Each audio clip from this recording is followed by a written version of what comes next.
guys, for today's video, ayan, dito lang po tayo ngayon ng pituan ng isa naming ride sa factory na ginawa namin ride. So, nagre-repair ako ng mga dati pinag-weldingan kasi may mga butas-butas. So, pag binapin siya medyo pangit tignan. So, para matakpan yung mga butas, so, tinatapalan ko siya ng welding gamit ang TIG machine or TIG welding. So kung mapapansin niyo po, tack weld lang ang ginagamit ko para maiwasan din natin yung masyadong ma-stress yung bakal or ma-deform siya kasi may piston guys.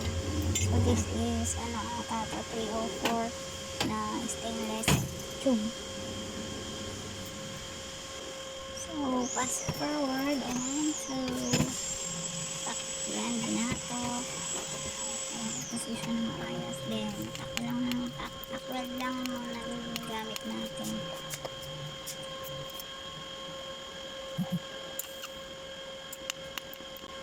So dito naman sa part na ito, ayan, maya lang is pag ninelding ko siya, bigla na lang siyang parang may sasabog. Tingnan mo guys. So yan, binitignan ko lang muna kung paano bang magandang hinang. Ayan, hinihinang ko siya. Tapos, yun. Kung nakita nyo biglang parang may sumabog.